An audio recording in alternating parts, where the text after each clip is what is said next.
Coucou tout le monde, j'espère que vous allez bien. Donc si vous avez cliqué sur la vidéo, c'est que vous savez que vous êtes nul pour l'application des fards à paupières.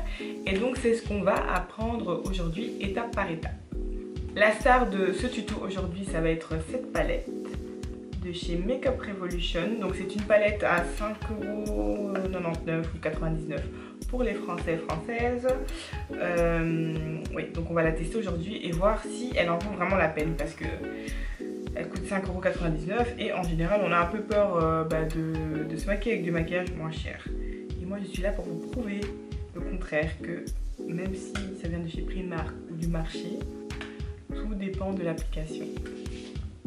Donc ça va être notre star de ce tuto qui va nous aider. Donc en plus, si vous êtes débutant et que vous êtes nul et que vous n'avez pas l'habitude de vous maquiller, vous n'avez pas spécialement directement envie d'investir dans du maquillage de luxe entre guillemets. Donc je suis ici pour vous montrer que même avec du maquillage à moins de 10€, vous pouvez avoir un make-up on fleek. Donc on va vraiment faire étape par étape l'application du fard à paupières, les différentes techniques, comment estomper, quel pinceau utiliser.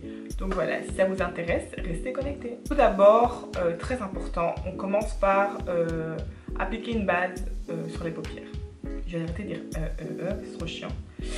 Donc on applique une base à fard à paupières au niveau des paupières, bien évidemment. Et si vous n'avez pas de base, vous pouvez utiliser un anti-cerne. Moi personnellement, ça fait longtemps que j'ai pas utilisé de base, que ce soit sur moi ou sur mes clientes, au niveau du fard à paupières. Du coup, j'utilise toujours de l'anti-cerne en fait. Vous pouvez prendre un anti-cerne de votre couleur ou un anti-cerne plus clair. Un plus clair, je vous conseille parce que ça va apporter un peu plus de pigment à vos fards. Donc on verra vraiment bien le pigment de vos fards. Voilà. Donc moi, ici aujourd'hui, je vais utiliser l'anti-cerne de chez Makeup Revolution, le plus clair. Donc si vous avez regardé ma vidéo de comment faire son teint parfaitement, vous savez de quoi je suis en train de parler. Donc on l'applique au niveau des paupières.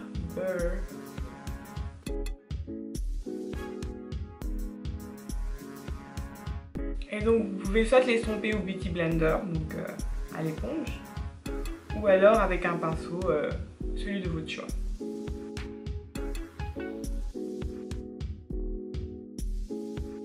Donc maintenant qu'on a appliqué l'anti-cerne comme base pour faire la paupière, très important, il va falloir fixer avec de la poudre translucide, puisque c'est pas une base pour les sourcils.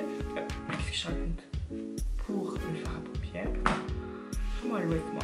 Pour le fard à paupières, et on veut éviter qu'il y ait des lignes et que à la fin ça fasse des lignes en fait. Donc c'est ce qui va permettre d'éviter ça. Donc très important de fixer votre base ou votre anti-cerne. En général les bases, il ne faut pas vraiment les fixer puisque c'est censé être une base, pour éviter justement que ce soit gras au niveau des paupières. Nous ici on va le faire à notre manière. Donc on va venir fixer avec la poudre translucide.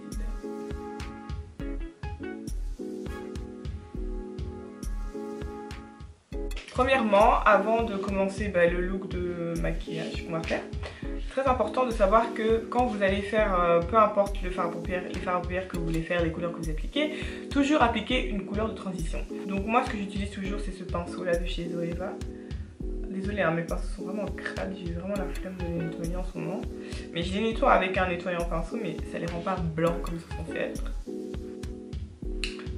Et donc c'est le Luxe Soft Crease, le numéro 221. Il est vraiment top, surtout si vous êtes débutant, ça va vraiment vous aider à bien estomper votre fard à paupières. Et donc ici dans cette palette, on va dire moi, ce que je peux utiliser comme couleur de transition, ça va être... attendez, je ne vous ai même pas présenté la palette en fait. Donc c'est la Makeup Revolution London, donc la marque Makeup Revolution. Et celle-ci c'est la Reloaded Iconic Division. Donc c'est la palette au ton, on va dire, moi je dirais que c'est plus des tons d'automne. Je vais arrêter de faire la go qui connaît les mots en français. Et donc moi les couleurs de transition que je viserais pour mon type de peau, ce serait plus cette couleur là ou alors cette couleur là. Après, on peut utiliser d'autres couleurs, mais moi en général, j'adore mettre des couleurs chaudes au niveau du creux de mon œil. Donc, je vais commencer par appliquer donc cette couleur-là comme première couleur de transition. La couleur de transition, vous en mettez une ou vous pouvez en mettre plusieurs. En fait, ça dépend du style de maquillage que vous voulez faire. Le creux de l'œil. Donc moi, par exemple, si vous avez les paupières tombantes comme moi, normalement notre creux, il est ici. Genre, ouais, voilà, là où il y a le creux en fait, mais ça s'appelle un creux. Donc là où vous sentez le creux, c'est là que vous êtes censé appliquer votre couleur de transition. Moi, mon creux est beaucoup trop bas par rapport à mes paupières, parce qu'en fait j'ai les paupières tombantes. Donc comme vous voyez, on voit pas beaucoup ma paupière. Je vais dire paupière 1000 fois, mais bref. Donc on ne voit pas ma paupière, et donc moi je dépasse toujours au-dessus. Donc je vais aller là où je sens l'os de ma paupière. Donc au niveau de l'os de ma paupière, c'est là que je vais venir appliquer ma couleur de transition. Si vous avez la chance d'avoir des grandes paupières, vous appliquez sur votre creux, vous n'avez pas besoin de dépasser ou d'aller au-dessus, je sais pas où là. Bref, on arrête de parler. Donc vous prenez le fard, vous tapotez bien pour enlever l'excédent. Surtout si vous faites votre fard à paupières après le fond de teint, pour éviter que vous ayez des résidus en dessous des yeux. Soit vous pouvez appliquer donc une poudre translucide en dessous des yeux pour que tous les résidus tombent là et qu'après vous estompez, soit vous estompez bien avant d'appliquer.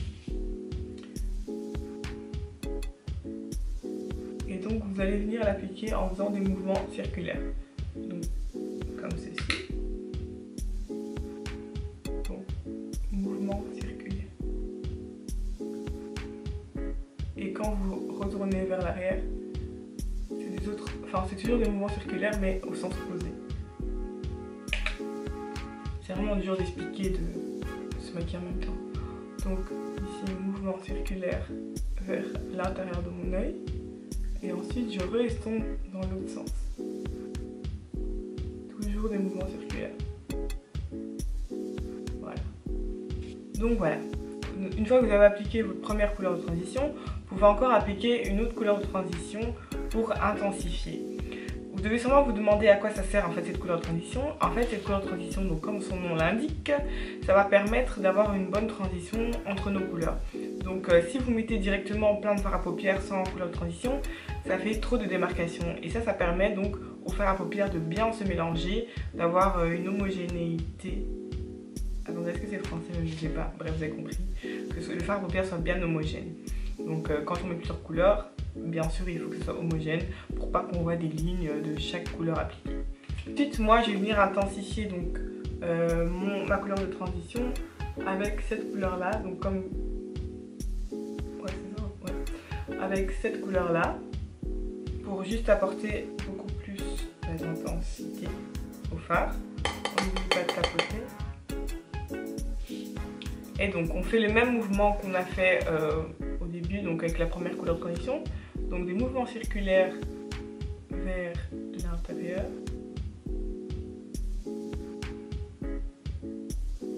Et on repart en arrière, toujours en faisant des mouvements circulaires.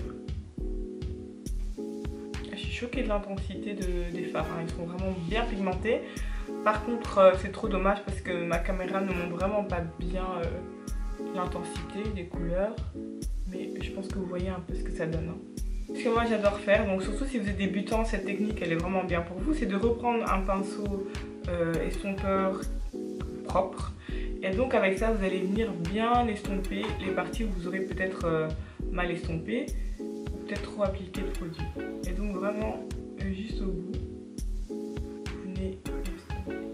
Bon là, comme la palette a beaucoup de variétés et que je fais toujours les mêmes couleurs, aujourd'hui on va faire du vert. Donc je vais prendre ce vert foncé là, ce vert foncé là, et je vais venir l'appliquer dans mon coin.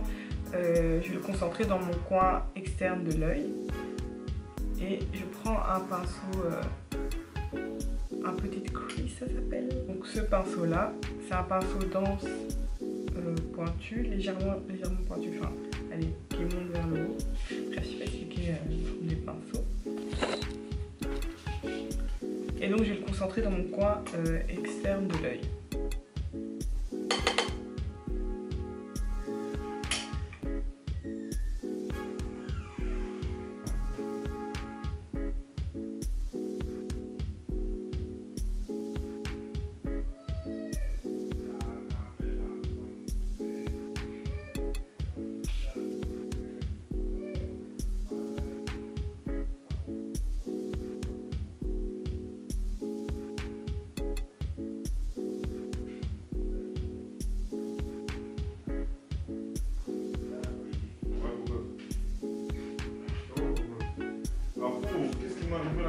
Et je suis en train de faire un tuto. Vous pouvez appliquer donc le fard à paupières jusqu'à ce que vous atteigniez l'intensité que vous recherchez. Donc si pour vous, quand vous avez appliqué une première couche, c'est assez pour vous, vous pouvez vous arrêter là, ou sinon vous ajoutez jusqu'à ce que ça soit assez intense pour vous. Et donc ensuite je reprends mon pinceau propre estompeur et je viens estomper, bien mélanger mes couleurs de transition et le vert qu'on vient d'appliquer. Donc ensuite, je vais venir appliquer le même vert en dessous de mes yeux pour avoir la même intensité au-dessus et en dessous de mes paupières.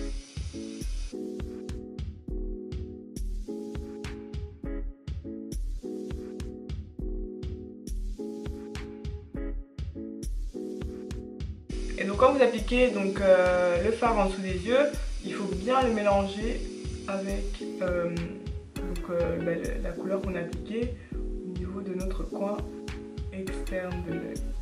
Donc on va directement appliquer une couleur bien brillante sur la paupière mobile.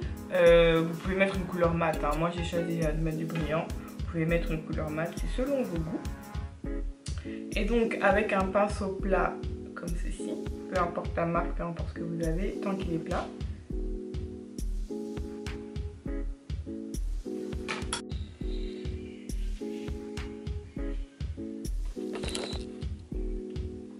Et donc après avoir pris mon fard, puisque c'est une marque que je ne connais pas et je suis pas sûre que ça va être intense, je vais venir humidifier le fard avec nos pollinisateurs ou ce que vous avez quoi.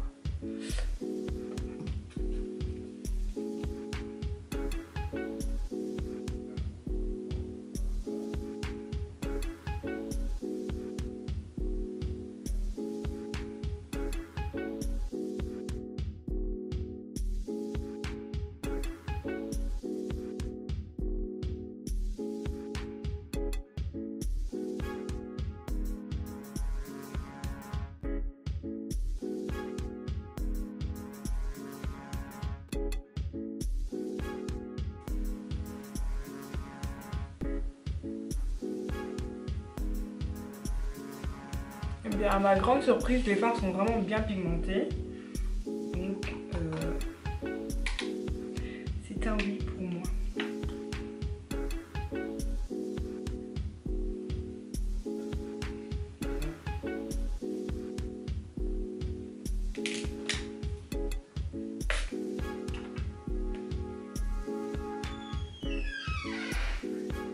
Et donc on revient toujours avec son pinceau propre et son estompeur juste pour bien estomper tous les fards et toutes les couleurs.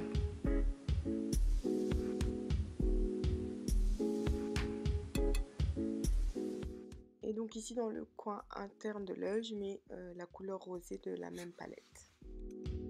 Vous pouvez également, pour un peu plus d'intensité, les ramener légèrement par ici.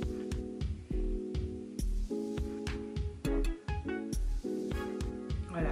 Et après, bon, moi, comme j'avais mis déjà mon highlight, je l'ai appliqué également au niveau de mon arcade des sourcils. Vous pouvez en général mettre la couleur que vous avez mis dans le coin interne de l'œil.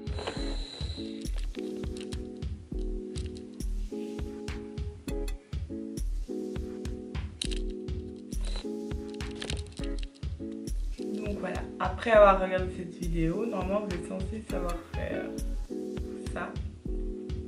Je suis persuadée que vous pouvez y arriver, donc il suffit juste de faire ça en même temps.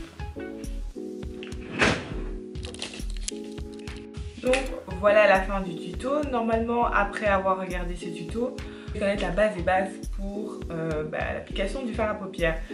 Un conseil que je peux vous donner, genre un conseil de ouf, c'est de appliquer donc tous les conseils que je vous donne en même temps que je suis en train de les faire. Donc pour parler français, on va dire. Donc quand vous regardez un tuto, essayez de faire en même temps, donc étape par étape. Là pour ce tuto, de toute façon, je n'ai rien accéléré, donc normalement vous pouvez faire étape par étape en même temps que moi. Vous pouvez mettre pause. Voilà, donc un conseil, c'est de le faire en même temps parce que je pense que ce sera beaucoup plus clair, parce que des fois on regarde une vidéo, on dit ah j'ai retenu, c'est comme une recette, on pense avoir tout retenu et puis on oublie les étapes parce que on l'a pas fait en même temps. Donc un conseil, faites-le en même temps. Voilà, j'espère que cette vidéo vous a plu et qu'elle vous sera utile. Je vais arrêter de tourner en tous les sens. Qu'elle vous sera utile et que vous aurez enfin appris à appliquer votre fard à paupières. Je vous fais de gros bisous et on se voit à la prochaine.